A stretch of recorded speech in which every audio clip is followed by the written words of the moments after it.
Anupama Sajid, features editor, Manifest Media. Previously held editorial roles as a senior correspondent at Campaign India, Impact Magazine, and IndianTelevision.com, among others covering developments in the marketing, advertising, and media space. Ma'am, welcome. Please take a seat. Now, the jury members. Mr. Senthil Kumar, CCO, VML India, Jury Chairman. Senthil is the spearhead of the creative firepower at VML, the world's largest creative company that's powering the business of ideas and inspiring growth for several international brands and national market leaders working with multilingual creative and digital teams across the country. He believes in leading by example and leading from the front with insightful ideas that have built legendary local brands like Wipro, The Times of India, Tata Steel, Tata Gluco Plus, Himalayan, Apollo Tyres, Hero Motors, Aditya Birla Fashion, Murugappa Group, Nestle Munch, Star Sports, and leading global brands like Nike, Levi's, Puma, Pepsi, Mountain Dew, Gatorade, Kit Kat, Johnny Walker, Google, Facebook, Rotary International, Shell, Unilever, Radiant, and UNICEF. The Economic Times gave Senthil the coveted title of Lion Hunter for winning India's first Gold Lions in Film and Film Craft at the Cannes Lions International Festival. With over 300 international awards, Senthil is the most awarded writer, creative director, and film director in Indian advertising while leading the company to several Agency of the Year and Campaign of the Year titles. Senthil Kumar, please come onto the stage. Mr. Vishnu Srivatsav, National Creative Head, 22 Feet Tribal Worldwide. A two-time Cannes Gold Lion winner and the recipient of over 150 international and national awards, Vishnu Srivatsav, National Creative Head, 22 Feet Tribal Worldwide, is in charge of the digital creative output of the DDB Mudra Group's robust client roster, including Flipkart, Volkswagen, Acco, Pedigree, Whiskas, Spotify, Puma, Royal Enfield, TTK Prestige, McDowell's #1 Royal Challenge, Peter England, PepsiCo, Tanishq, Xiaomi, Porter, Star India, Crafton, and many more. Adweek named his campaign as one of the world's best print campaigns of 2014, and his film for Gillette is one of the most watched ads on cricket on YouTube. I invite him on stage. Thank you. Mr. Niranjan Nadarajan, founder, creative director, Y-Axis Advertising LLP. Rated by Economic Times Brand Equity as one of the 20 hottest creative directors, won over 45 international and national awards, worked with Ogilvy, Grey Worldwide, and JWT. Jury member, New York Festivals, jury at Ad Club award shows, and former secretary of the Advertising Club of Bangalore. He is also a guest faculty and speaker at PG Institutes and Communication Seminars. Sir, please, I request you to please come on stage. And Mr. Chokalingam S., co-founder, director, OPN Advertising. Chokalingam aka Choka stumbled into advertising when Chennai was still Madras. From Lintas Madras to JWT, Chennai, and then loved Delhi. He had some adventurous stints everywhere he went. The day he realized he was becoming unemployable, he opened his best innings yet. Today, fans across the world love to whistle every time an IPL team in yellow enters the ground, and OPN is to be blamed for it partially. Sir, I request you to please come on stage. Ma'am, the stage is all yours. Thank you. Good evening, everybody. I'm Anupama Sajid, and I have been covering the advertising, marketing, and media space for the last several years. I'm based in Mumbai at Manifest Media, features editor. So, although I've lived majorly my life in Mumbai, my hometown is very much Kerala. So, Naatla evideyan choicha Thrissur anu veedu. So, I'm very delighted and honored to be a part of the panel here for the 18th edition of Pepper Creative Awards. So let's dive right into it. This time, Pepper has decided to do it a bit differently. Like, it has given us the chance for the very first time to get a peek into the inner workings of our jury members' minds as to what went behind the judging of the entries. So let us hear it from them. We have four of our acclaimed jurors here on the panel. I would like to welcome them. Starting with probably our jury chairperson, Mr. Senthil Kumar. Hi. Hi. Can you tell us, like, first up, what, if, asking the question that's uppermost in everyone's minds, how was the experience of judging the award entries this year? Were there any noticeable trends, any learnings that stood out? I don't think you're looking for trends when you're judging creative work in any advertising festival. I think it is about the idea that shines through, right? In spite of the various nuances or the cultural influences or the multiple languages it is in, which idea rises to the top and stands out and cuts through the clutter. When you're looking at I think we saw close to 1,000 entries across both the Kerala categories as well as the All India category. So there were lots of entries. And some of the ideas were shown through because of just their ability to elevate what they were trying to communicate, right? In terms of, and many of them stood out because they were still rooted in the culture, right? And going on to create popular culture through the process of communication. So I think we were looking for those kind of ideas which actually cut through and stood out, and true to the branding of the Pepper Awards, the ones that were the most spiciest. Yeah, we were looking for pepper, and a whole lot of them actually stood out. Okay. I'll pass it on to the other jury members. Yeah, sure. Yeah, so all that Senthil said, I think. And I think we also saw a wide variety of work, right? Whether it's across mediums, whether it's across tonalities, whether it's across, craft, because, some places we saw beautiful editing. Some places we saw amazing cinematography. We saw some very, very good performances. We saw amazing sound design in a few places, especially in the radio category and so on. We saw some amazing sound design. We saw humor. We saw, great music in advertising. I thought we saw a whole range of work, clever digital ideas, clever social ideas.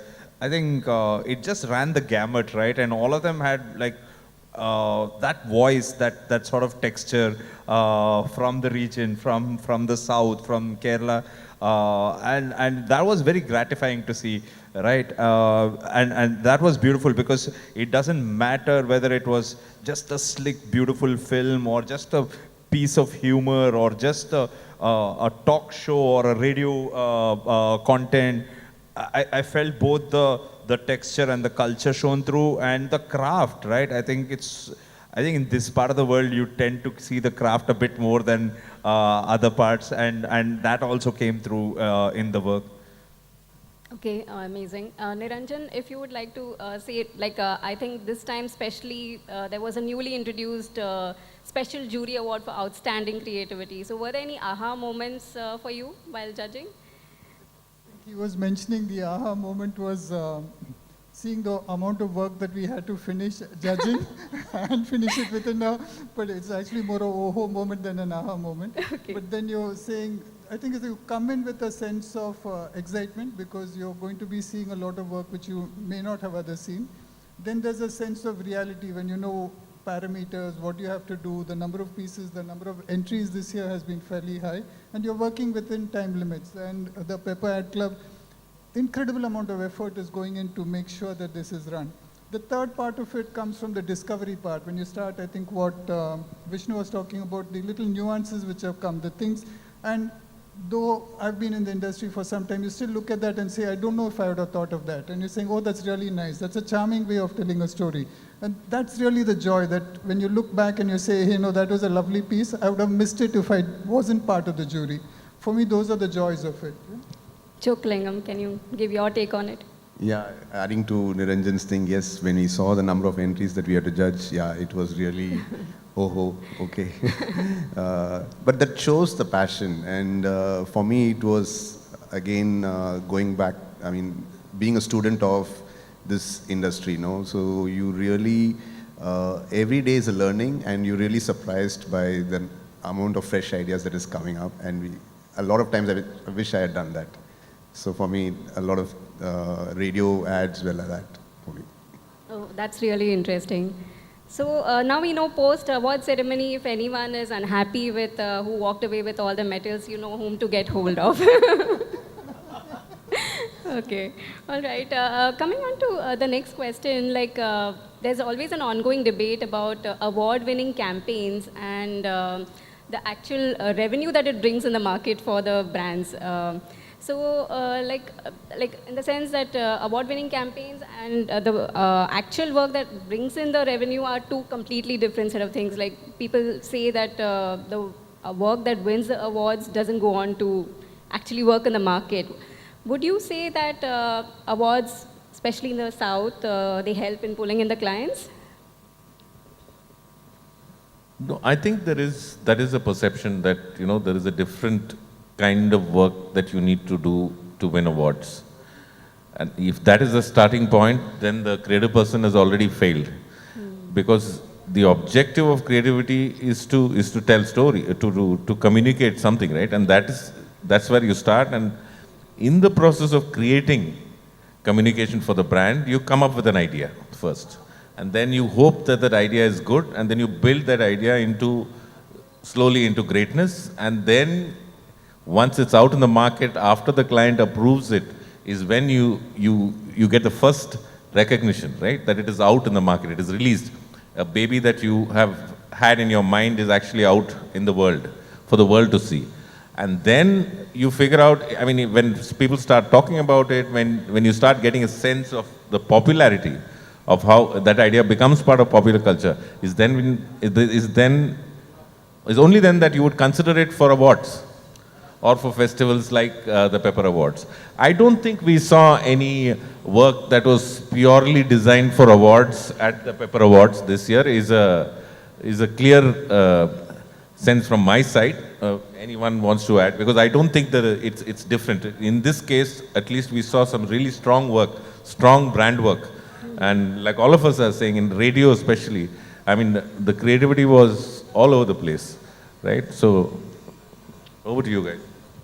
Yeah, I think the notion that award-winning work doesn't work in the market is first of all a misnomer, right? It's one of the things that I tell, right? Most kids coming into advertising ask this question, hey, but is this award work or is this regular work, right?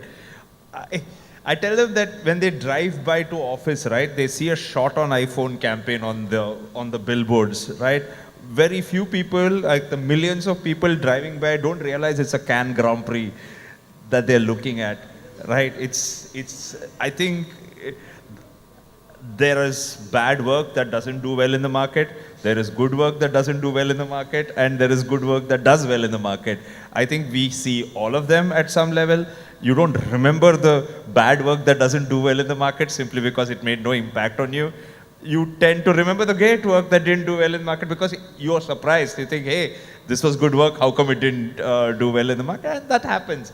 And I think every creative person at some level is trying to aspire for better. Sometimes they don't get the time, sometimes they don't get the what do you call, the mental energy to do it, sometimes they just don't get a great idea. So I don't think people specifically do, like, you know, bad work that works for business. Sometimes you do it, sometimes you don't. But and it's exactly what Senthil was talking about. This is work that you feel, right? And at some level it's so authentic, right? And whether it does well in the market or not, I felt it is as a piece of content, as a piece of something that talks to you and tries to move you. I think a lot of work in what we saw was just up there, right? So yeah, I think. Yeah, so coming to the question that does it help in pulling in the clients, these kind of awards for agencies? Yeah, both. Yeah, I think ultimately advertising is a fame business. Right. Brands need fame, brands need recognition. And the notion that the awards, like Senthil says, comes later. What you're looking for first is fame. People talking about it, trying to be part of culture, and that brands are very into. So do they care about awards? Maybe, maybe not. But do they care about being well known? Of course they do. Just to add to what they were saying, a lot of us, let's take it from the side of the business house. We see a lot of taglines and then we see a TM on the top. Yes. That is sheer business value which has been added from the creative side. There's an IP and the client owns that IP. From a business point of view, it makes absolute sense to own that part of the IP. So if creative is fueling that, then on the balance sheet it's actually going to come as the brand value which the brand holds. That is translating what is an extremely powerful idea to the marketplace and telling the client that this is an asset that you have created. So that TM is actually reflecting everything. A lot of times we get into this debate between hardworking and creative. It's usually the middle of the line which gets into that argument. When it's absolutely breathtaking, all of us would look at it and say, my God, that's a powerful one. It's the middle where you're having two thoughts about it. Is this okay? Is this not okay? It's fine. Don't label it. All of us work on different, like Vishnu was saying, we work on different points at different, you can't expect every ball to be hitting a 6. You know when to do the different dot ball, you know when to hit the 6.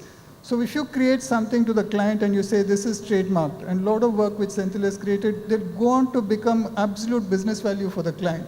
So it is for the others as well. If you take Choka and what he was mentioning about Whistle Podu, the number of times it is just echoed through, and that's clearly the single biggest proposition and asset which the client owns. That's a business asset then. Mm-hmm. Okay. Yeah, so as Senthil said, in these awards, we didn't see a lot of scam work, no awards for awards' sake. We didn't see that. We saw some real work and for real briefs. So that's inspiring for us, and actually a lot of brands should be looking at what's happening here, because a lot of national brands are not so successful in regional work, and they have an outside perspective completely. And here, if they notice, oh, how authentic it is, how the communication is actually in a very, very different this thing, they will learn and they will benefit is what I feel. In fact, that is exactly what I was coming to next, the growing importance of regional communication.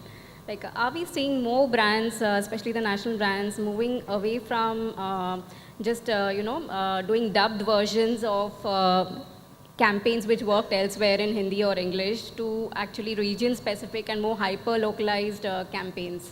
Any of you can take it. Yeah, it's happening. See, it's about budgets. Okay, if a brand has budgets, they actually focus on doing some regional work, like Asian Paints or somebody. They usually do that because they have the budget.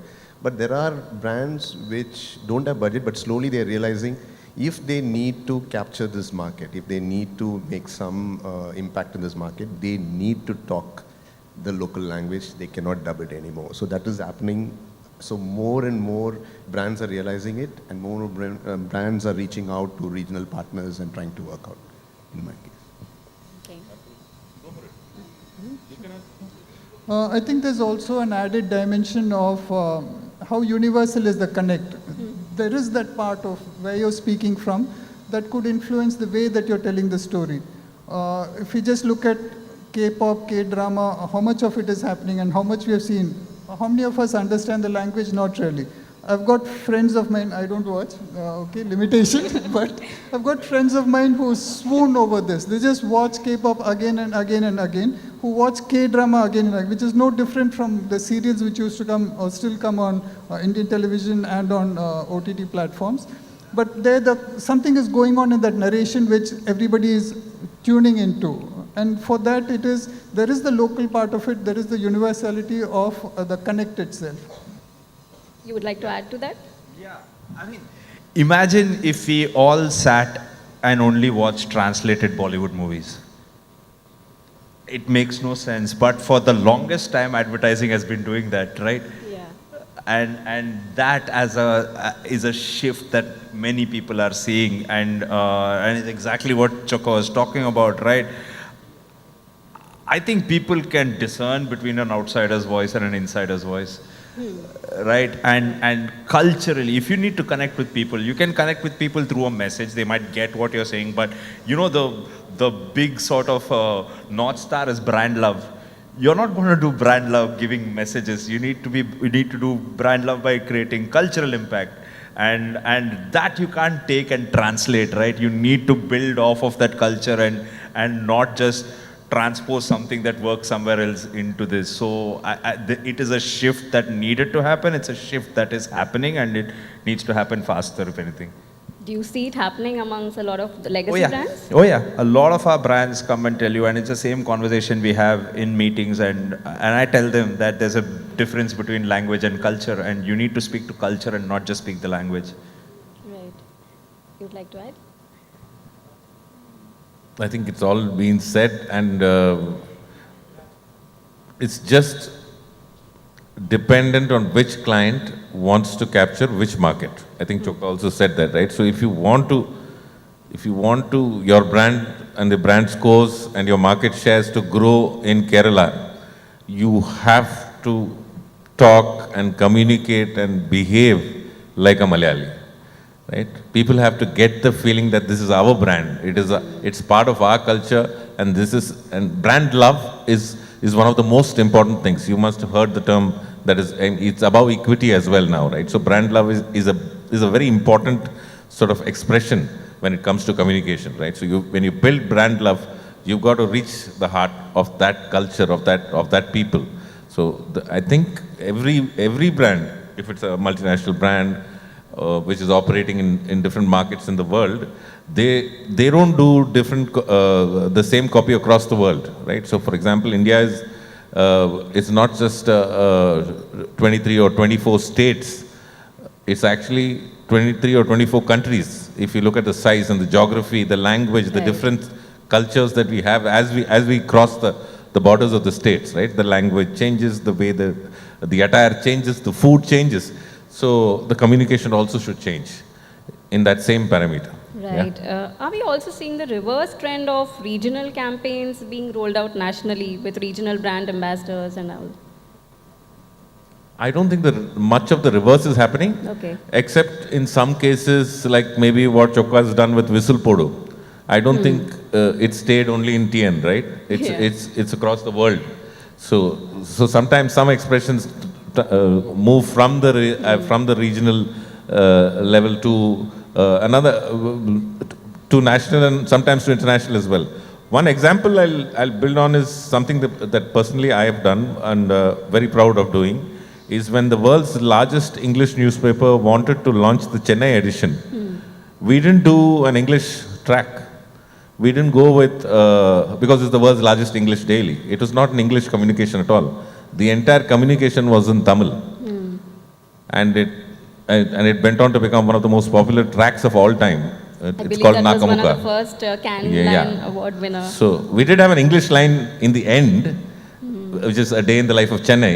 But what you saw was the culture that every person who has ever been to Chennai or who knows the story of Chennai would empathize with and identify with, and started to think that the Times of India is a local paper. You know, so that was the ambition, and I think we did achieve it because you recognize the fact that you need to go deeper and talk to the audience in the way that they would understand and believe that this is a brand we should love.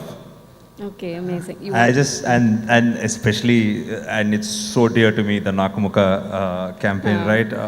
And I think one of the clear distinctions was it didn't speak to Chennai; it spoke as Chennai, and that is super important. And it was loved across the country, across the world. But I think no one got it as much as Chennai did. Of course. Yeah.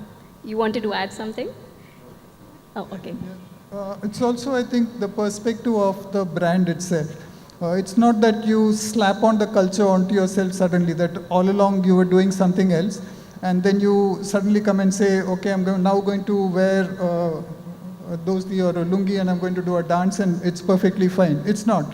So somewhere intrinsically in what Senthil is saying, it is as a communication perspective and from the audience, there has to be a cultural fit firstly in the brand for you to say, yes, this is part of me, and I, in this case, I'm going to express that communication in this kind of form.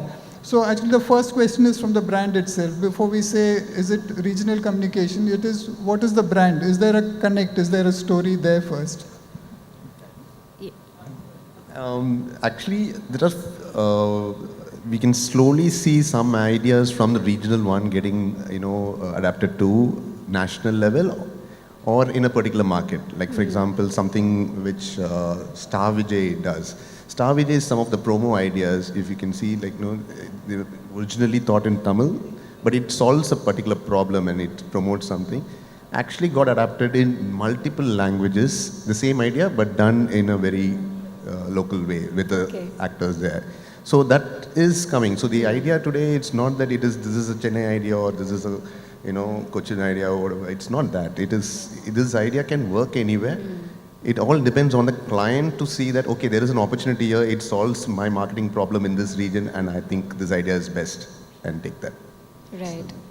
Senthil, since you work at you are at a network agency, VML, how often do you get briefs to work on regional clients? Not very often, but since we have offices across the country, that's the advantage of being a network agency. We have around 6 offices, right, in 6 cities in India.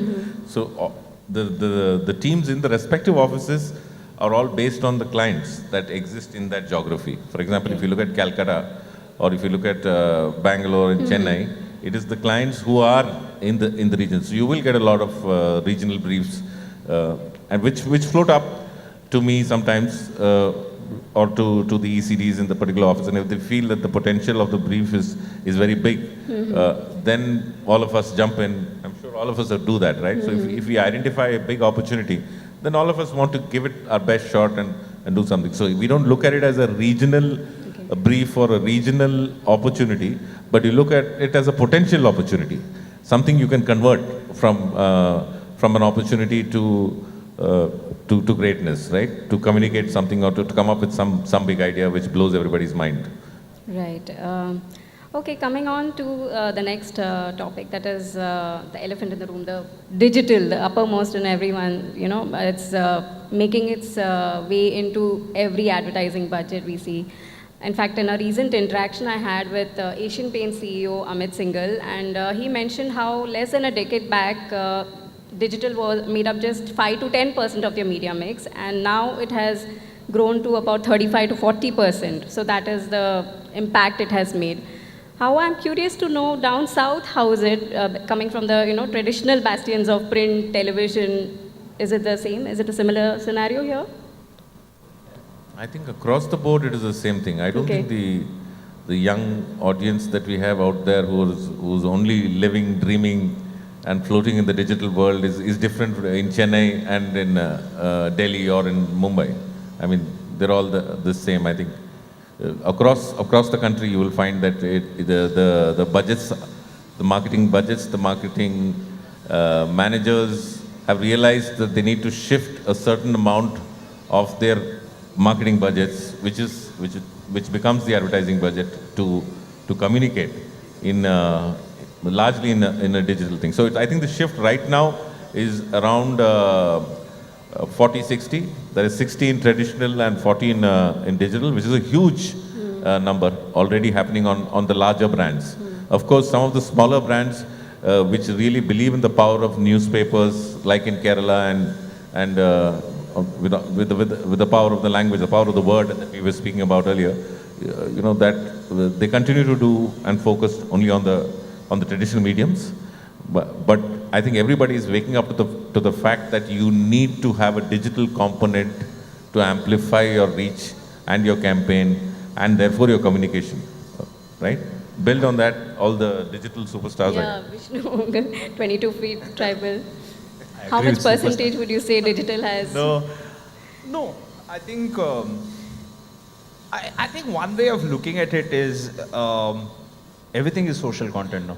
Right.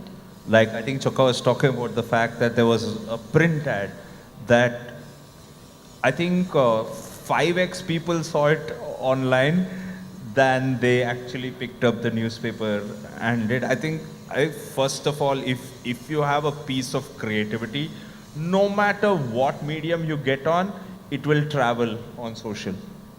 Because it's content, and good content always travels on social, right? And secondly, there are super interesting tech-enabled innovations that people can play with, right? Now you run a radio ad, but can you tie up with Shazam to run a promo on it? Can you get people to engage? So you have a print ad, but can you add something with AR that makes them interact with it? Can you make the people in it talk? Can you make it a promo? I think one of our clients, Flipkart, has just used it to terrific effect, right? The kind of, because they don't measure by reach, they measure by engagement. No one, in a sense, evaluates print on the basis of engagement. How many people scan my QR code?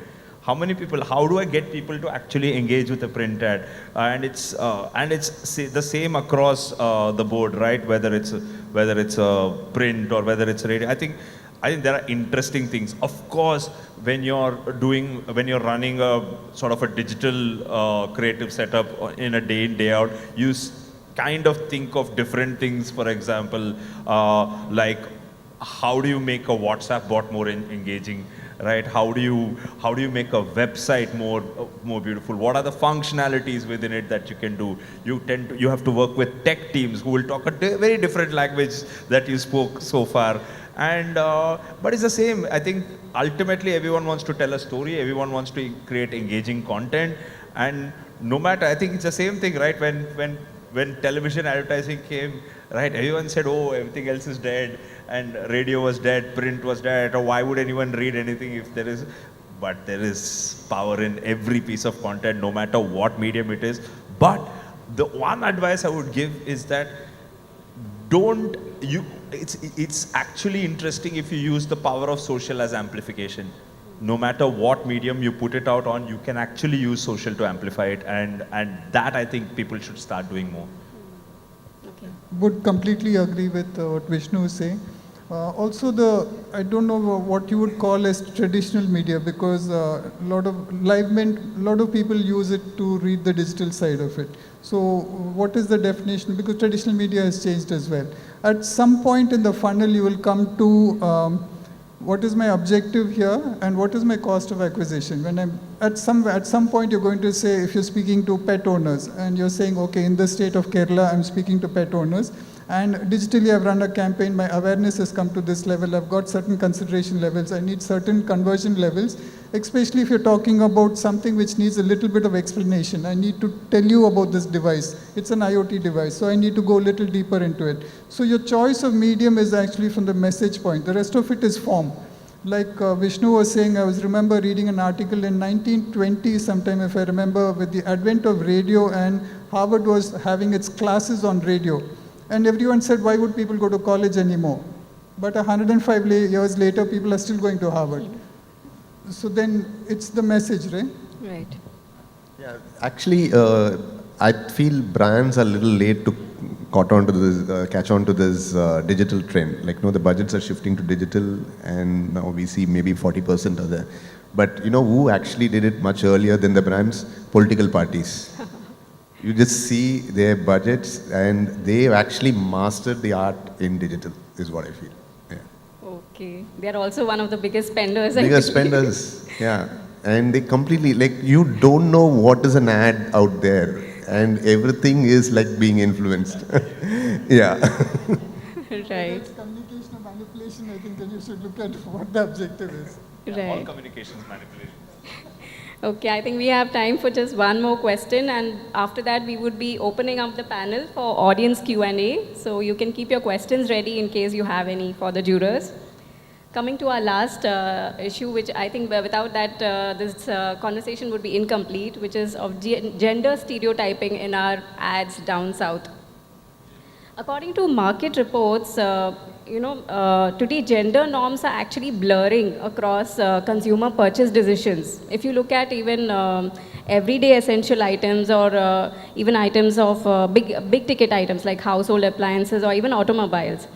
However, we still see advertising down south, having the same gender stereotyping with the traditional roles of men and women. Why do you think this it still has not taken off in the south, in this region, and what would you say is the solution for it? What is the reason behind it, first of all? Yeah. No, go for it. I'll come back later. No, I'm not sure why we are saying down south, okay? This is a universal issue. It's not a down south issue. Okay. Very recently, I think just about 1 month or so back, Ipsos released the findings for Europe. The number of people who think a woman's place is at home and she is supposed to be at home, the percentage has gone up. Okay. It has gone up in the UK, it has gone up in Sweden, Scandinavia side, which we'll believe are very progressive countries. So when anyone points it out to India, I'm always, that's why I said I'll take the question. For me, it bothers me when someone says this is not an Indian point. Globally, that is what it is. We can see where the US elections went and we can analyze it whichever way you want. If you're debating the laugh of a certain candidate who comes from a particular gender, there is an issue. Okay, it's not that you debated the laugh of the male candidate or you debated the laugh of a particular kind of candidate. It is not an Indian issue. It is a global issue and it is there. The percentage of people who think it is increasing. I think for us to expect a different behavior online from society is wrong. People behave like they are offline. It is the same behavior pattern. Now the But question do you is, also believe that advertising has the power to drive advertising social has change? the power to do that, and Senthil would be extremely aware of this. The percentage of people portraying women in communication from the Cannes Lion perspective, I think in 21-22 has been as high as 48-52, women being shown in advertising. If you went back 10 years, 15 years, it's as low as 30-70. So if you're taking a 15-year period and you can see the change in gender portrayal, there is a long way to go. I'm not saying the journey has been done, but advertising is reflecting a little closely to show that a woman can be shown in this kind. You see women athletes, you see women business success stories. Nykaa is there for all of us to see. So these stories are put forward and I think communication is addressing it. It is a global issue. There are very positive signs and Asia and India specifically has welcomed it long before anybody else on the other side of the world has welcomed it. Yeah, we are seeing a lot of the change in national and bigger brands, but in regional brands, I think it's still yet to come about. So do you think it's high time they caught up, like the brands and agencies here? Yeah, I think there is, like Niranjan sir said, there is a journey always in this, right? I mean, it's, and for, sometimes it's the brands fear losing out on who their traditional audience is, and therefore their stereotypes are still in that traditional set, right? So, but I think in the South specifically, I think more than gender stereotyping, it is cultural stereotyping, I would say. You know, because like, for example, if you're talking about communicating to Tamil Nadu or to Kerala, and specifically you would want to use some cultural nuances from here to sort of appeal to the local audience. So therefore that would be your stereotype, and that's, I think that's how creative people operate, to find something in culture that can become a hook or a nuance that can lead to something bigger, right? And that is more of the stereotype. It is more cultural stereotyping than gender stereotyping, I would say. I don't think, maybe the fact that if you want to show women in a different light, it is, some brands are doing it, you know, and some brands are, but no brand is showing women in a negative light, right? I mean, they can't afford to do that. So my point is, there is some journey to go, but it's happening. Okay.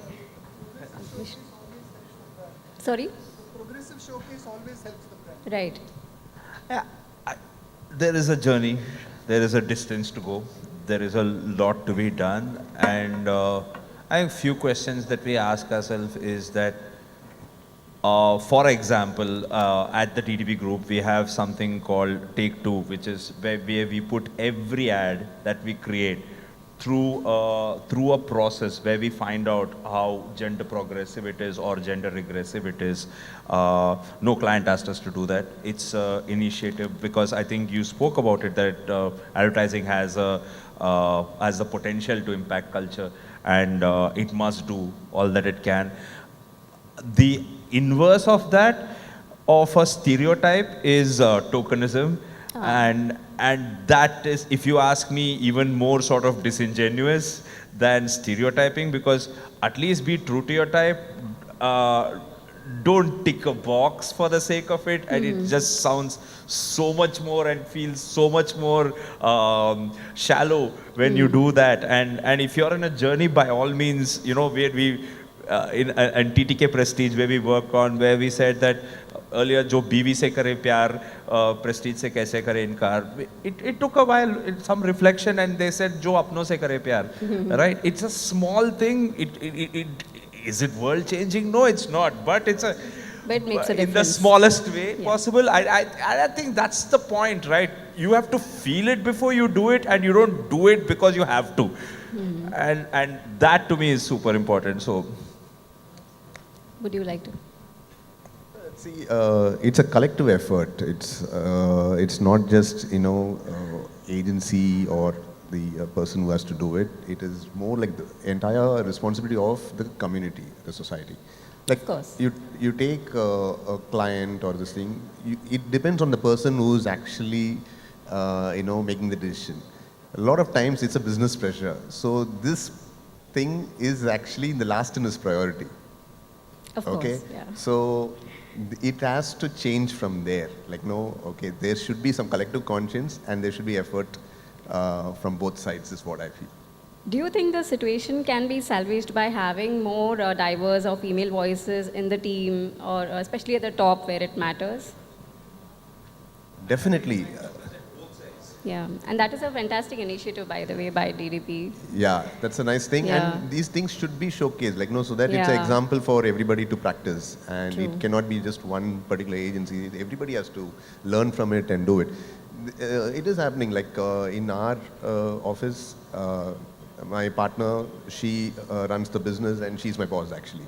So she actually, is changing a lot of things. She actually acts as a filter for any of these things. Like, when we come up with an idea and she says, okay, this is why is this stereotype? She actually questions. So it helps us. Yeah.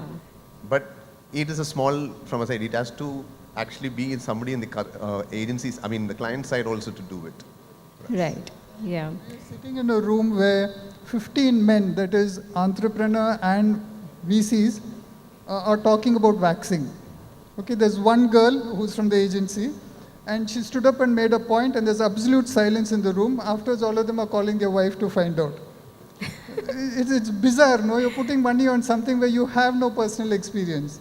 And they're all staring at each other. If this girl didn't stand up and say something, you don't know. So having more people is definitely worth it. Okay, all right. So that brings us to the end of our session. Anybody would like to have any, does anybody have any questions for our jurors?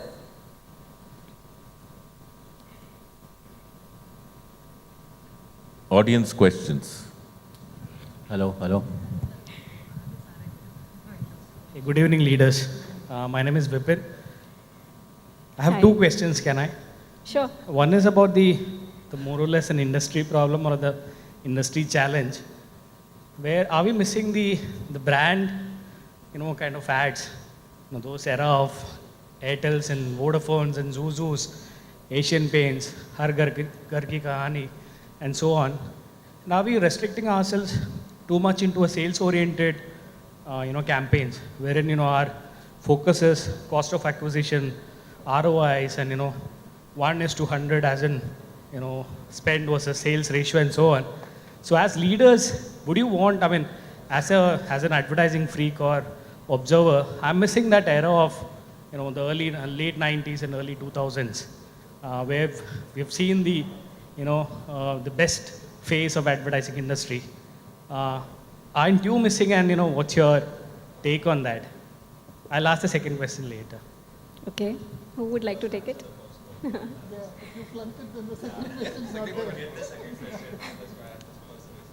So Vipin, you're telling us that only the 80s and the 90s had great advertising. No, I'm not saying that.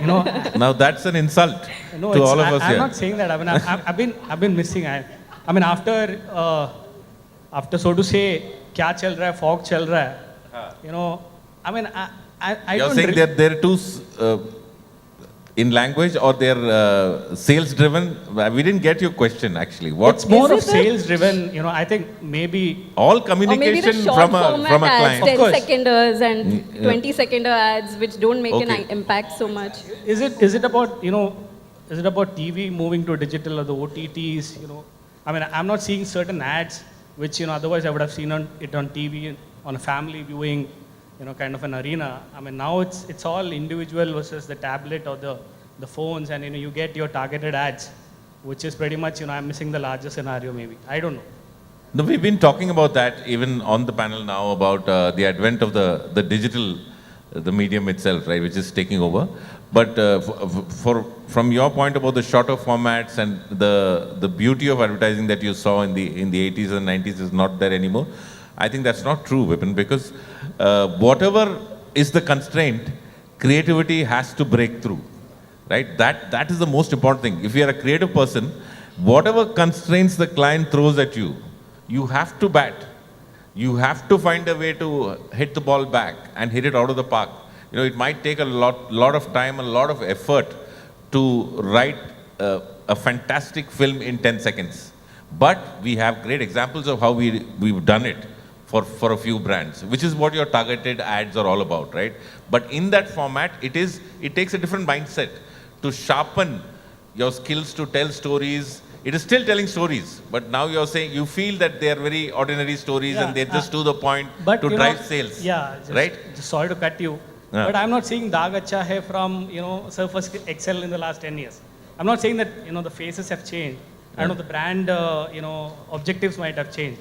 But I'm not seeing Daag Acha Hai from Surface Excel because, they've been brilliant over so many years, Or the best of marketing campaign which sold, which happened to deliver sales and at the same time create a community, share the load from Ariel, right?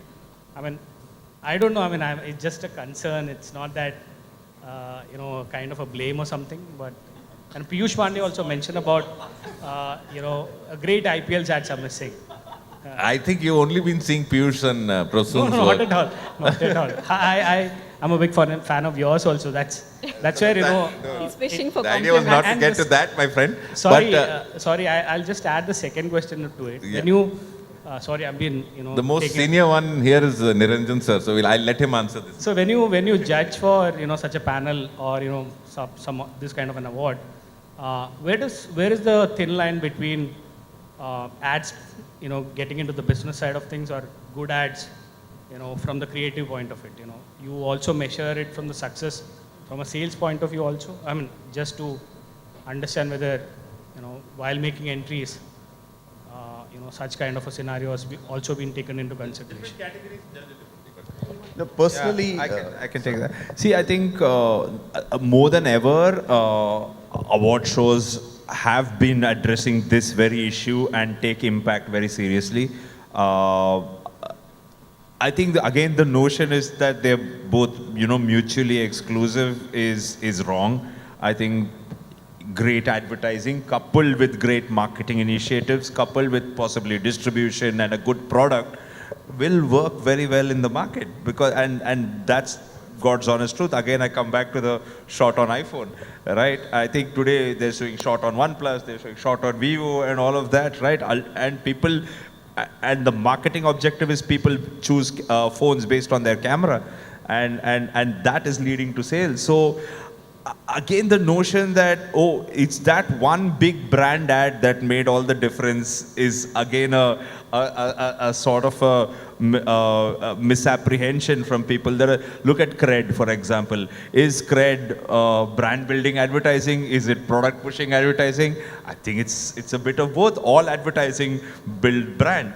All advertising does sales. Sometimes you take this stance of doing a brand film, so to speak, where you're telling a slightly like a Jaguar just recently did, right? So I think it's one way to do it, and Senthil put it beautifully to say that if you have 10 seconds, ask yourself, how can I tell a good story in 10 seconds, rather than ask yourself, why do I have only 10 seconds to tell that story? My favorite example, today we spoke about it, at the back of the seat of the Indigo plane, this much space, would you think of it as a medium? I don't know, but it said how time flies, 18 years of Indigo. I mean, that's creativity within that restriction, right? And again, that turn your restriction into an advantage, turn your restriction into a challenge, see how you can shine through with that restriction.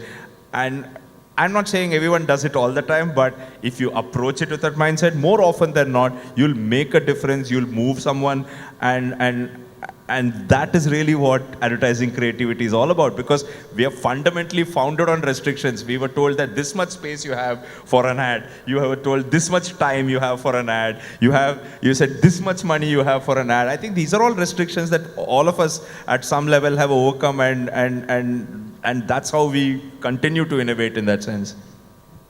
I quite liked your earlier question, though I'm not sure I've got the perspective of it. When you're referring to Vodafone or you say Surf Ultra, from earlier, was it that, and you're able to capture that tagline and you say that was very evocative. We do tend to romanticize things from earlier. It's a habit from us, all of us. The question actually comes from, in that period it was unified kind of messaging. There was largely one or two channels of messaging. So you got the power of the brand going behind it. Equally, where we stand today, and we look at it and say, how many brands are there today which were not there, let's say, 10 years back? A lot of us talk about Zomato, and you say, hey, did you see that? Did you see this? The brand didn't exist some years back. We look, sorry.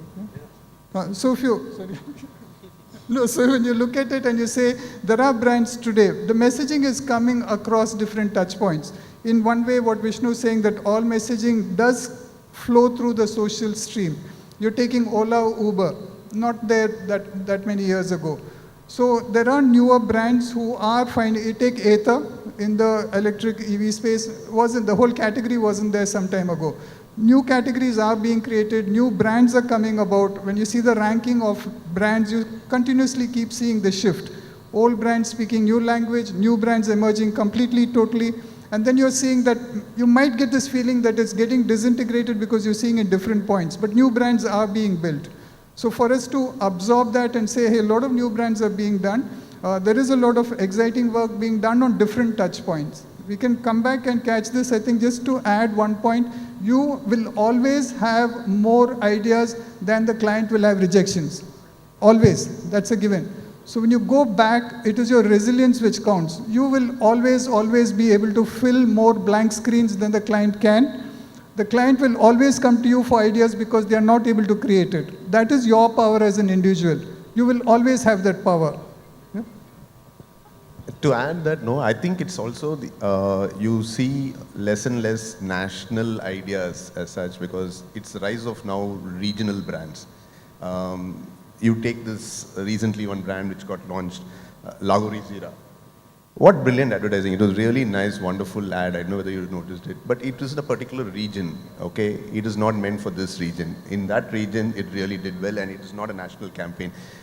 If it had a national campaign, I still think it will do really well. And same thing, like if you take regional brands, the advertising that's done here, if the budget is there, they could take on any national brand with that idea. It's just that, because they are, the budget is low and they are working in a particular region, that's why you don't see these big ideas. Now the national brands are waking up, they have to fight this regional brand in a very different way. So they can't do the same thing here. It may not work for them. That's why you'll see less and less of that and more of some regional specific communication. I hope that answered your query, Bipin. Thank you for your question. Anybody else? There, one lady at the back.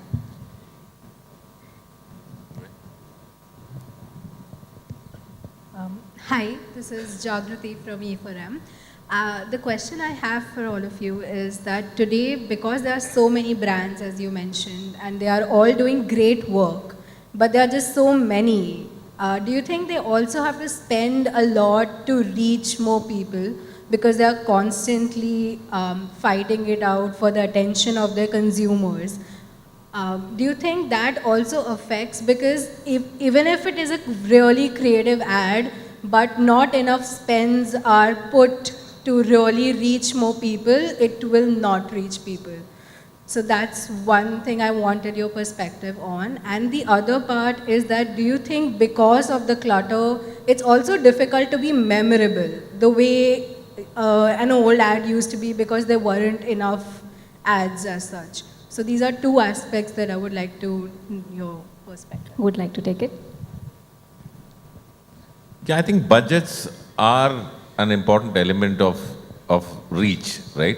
I mean, if you want to reach more people, you have to have the budget to extend your campaign across multiple markets and do it in multiple languages with the, like we were discussing earlier, with the regional nuances, but without losing the idea. So the idea is universal, like Niranjan sir was telling us, right? So the idea remains universal, but the execution becomes multi-regional. Then you're talking. Then you're extending the power of the idea to reach more people in multiple languages. So if you don't have the budgets for that, you do suffer at times. But contrary to that is the fact that because of social media, like the social stream that Vishnu is speaking about, you have the opportunity to actually not just limit your communication to just your advertising budget. By putting it out there in social media, you're actually giving it an open sort of canvas for it to sail on its own, to rise up above all the clutter and cut through in the content. So that is the answer to the first question. Talking about, I'll leave the memorability part to all these magicians here.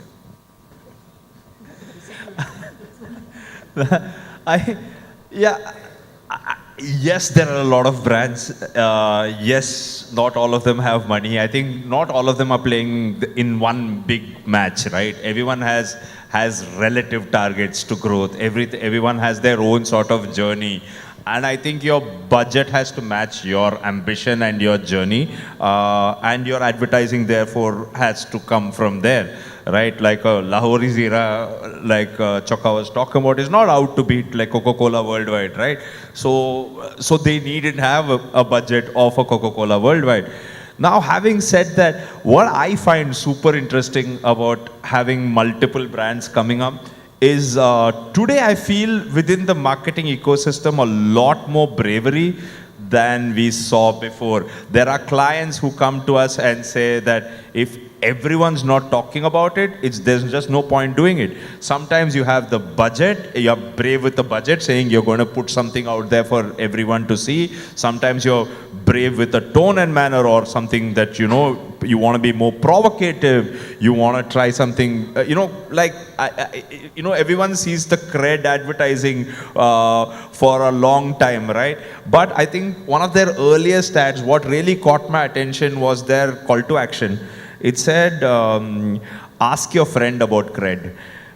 They didn't put a number or a website or anything, right? They said, ask your friend about cred because either you know it or you don't. And I found like things like that to be so brave, right?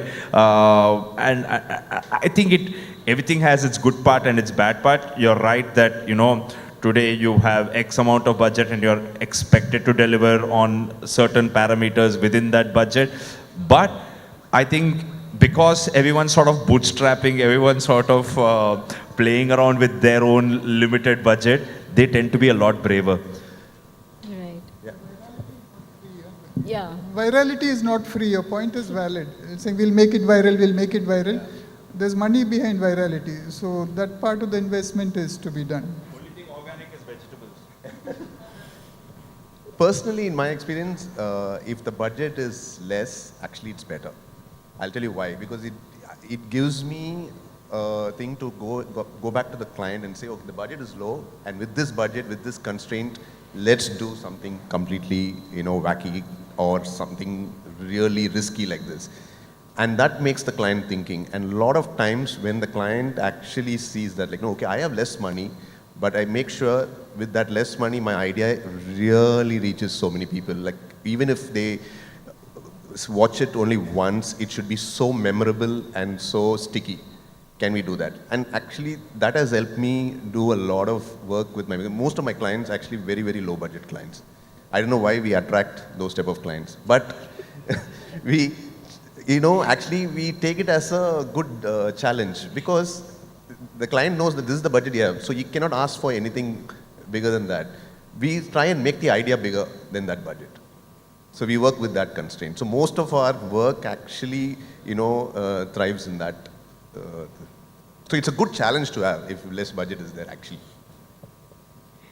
All right, thank you, Jagrati, for the question. Anybody else? There, a gentleman at the back.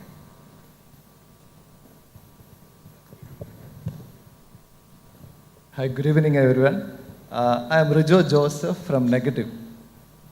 So my question is to the jury as well as to the founders or the team members of Pepper.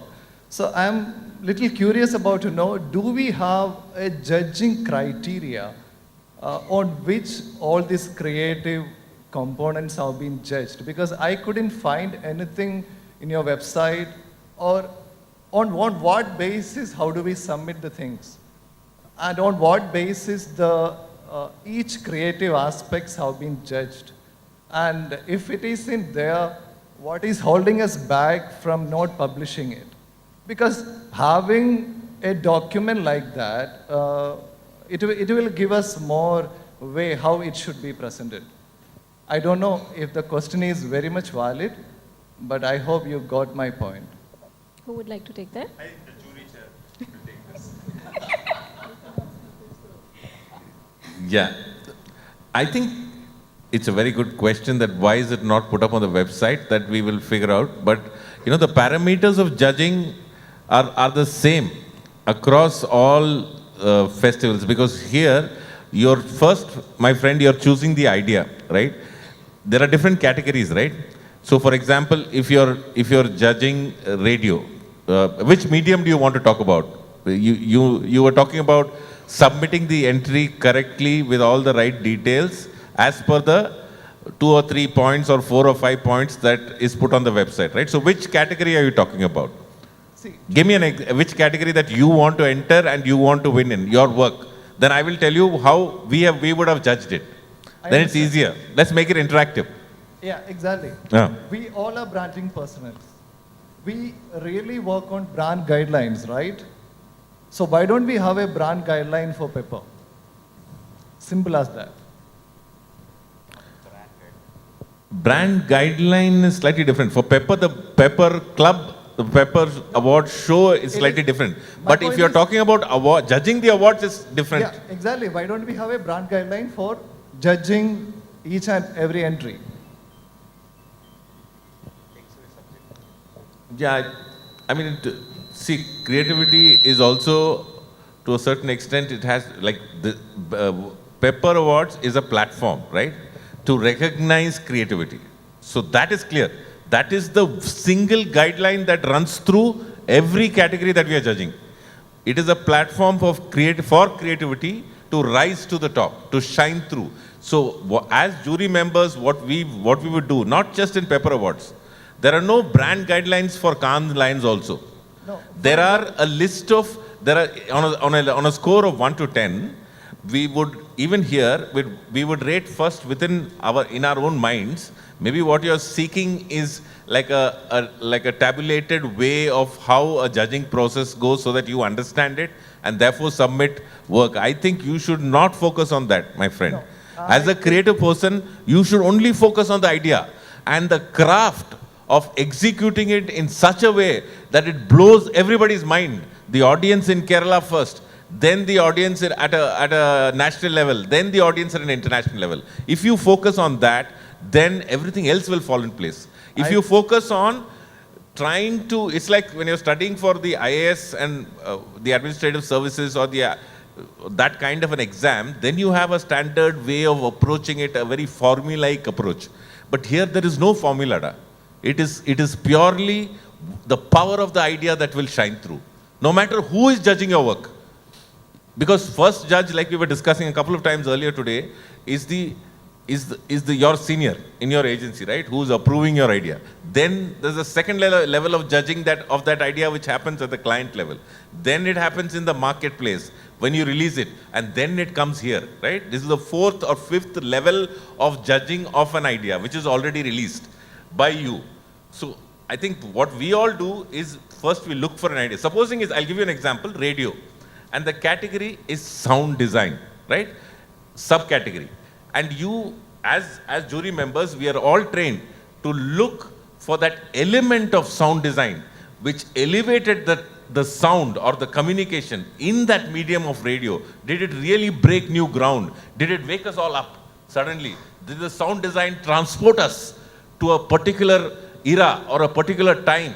And you went into that, like, you know, the radio, the sound transported you. That is sound design, right? Sound is designed to elevate the communication, make it more powerful and cut through. I think so. Each category I has think- a sorry, specific way sorry. of judging like to that. cut you, I think you are not answering my question. Okay, then I will hand it over to them. Maybe my friends here will answer it better. If you can, you understood the question? No, is your, sorry, just to, no, it's a question, if I've understood, please correct me. Why aren't we making it public? Are there parameters? Can you make it public? Is that what it is? Each and every entry, you are judging out of 10 out of 10. Like how these 10 points are being divided, like is it copy, design, strategy, the impact? Simple. So simple. Yeah. So why can't we do that? I'll take a crack at this. If you ask us, now if it is, for example, are we each giving marks out of 10 and everyone is sort of collating it and we get to a certain, no, it's not like that. I'll tell you what our criteria is. I think Senthil put it at some level. It boils down to three things. It boils down to, idea. It boils down to craft, which is execution, and it boils down to an extent, not so much because it's mostly a creative award, but strategy as well. Okay, but I think primary is idea, and do not forget that a jury is human and it will be subjective. There will not be an objective opinion, because what I think, even in a jury, we go by show of hands. What we want is a majority plus one, which is an overwhelming sort of a feeling across the room. There will be disagreements in a jury because, again, I want to say it's subjective. What I like may not be what Senthil likes, may not be what Chokka likes. But if we, by and large, agree, because all of us have enough experience, have seen enough advertising, and are human as well, if it moves us, if we like it, if we feel the idea is great, then we start looking at it more and we ask ourselves, is the craft as good? Sometimes it is, sometimes it's not. We ask ourselves, is this a bronze? Is it good enough that, in our opinion, again, subjective, in our opinion, as a collective opinion, do we feel that this is a bronze? Sometimes yes, because the idea is great and the execution is not bad, and that's a bronze. And then we ask ourselves, is this a silver then? Then we say, okay, then we start looking at it even closer. Oh, it's okay for a bronze, but is it good enough to be a silver? And then it goes up and up until we reach to gold, where we feel that unanimously, and most golds that way don't have too much opposition. There is an overwhelming sort of a consensus in the room that, hey, this is great work. It made us laugh. It made us sit back and think. It made us ask us, oh wow. And because it's an advertising jury, you'll also say, oh man, I wish I had done that. It's how you consume advertising is how we consume advertising, because you're an advertising professional. You know a certain nuance. We may know a little more because we have spent that many years, but be under no illusion. If you brought 12 other people or 6 other people into the room, would we get the same results? Probably not. Because we're individuals. So we can only come and say what we feel and what we feel about that particular work. And if there is a consensus in the room, and that gets awarded. Does that answer your question? 10%. 10%. I think let's Still take the 90% discussion is a off very stage difficult because this is all we have time for today, I guess. No, but we'll have a chat separately, maybe Yeah. We'll have over a chat, drink. yeah. Yeah, and let's I'll- take the discussion off And stage. we will explain to you. We'll try. No, but your question was clearly that you want guidelines, right? And I'm telling you that I answered that first. I said there cannot be guidelines for creativity. There can be guidelines for packaging your idea. I understand. If There you is want to no- package your idea, your question should be specific. You want to understand, how do I package my idea? What are the parameters that the people will look at? Is it a business challenge? Then you have to look at how case studies are done. That's what your answer should be. My answer would be, the guidelines can be for building a case study of telling how you created the idea based on a business challenge, based on a particular strategy, and then then what is the idea, then the execution, and how did you build the craft, and what is the impact. So this is the process of any case study. Even if you look at the Cannes Lions, not just Pepper Awards, anywhere, This is the flow of that case study. Maybe we can get the Pepper Awards team here to actually share with you specifically or do a session on the guidelines of how to package work. Does that answer your question? Is that But the... one Exactly thing the I can point. tell you, assure you, That answers my question. one thing I can assure you, Yeah. see, actually, the jury is not so strict that it has not been packaged well. They don't see it because a good idea stands by itself. Without any explanation, a good idea stands by itself. Without even knowing the language, the subtitles actually stand. There is something in it. Then there are people who actually know the language, who actually explain, okay, this is what is the thing. And you know, invariably, the best idea stands out, and it doesn't matter how the packaging is being done. That is the last thing that actually is looked at. Thank you very much. Thank you, Mridul, for your question. I think we'll have to wind it up because that's all we have time for. So thank you to all our panelists for an insightful and engaging discussion and for patiently answering all our queries. And thank you for being a wonderful and patient audience as well. Let's hear a huge round of applause for our panelists and jury members. Thank you. Thank you so much.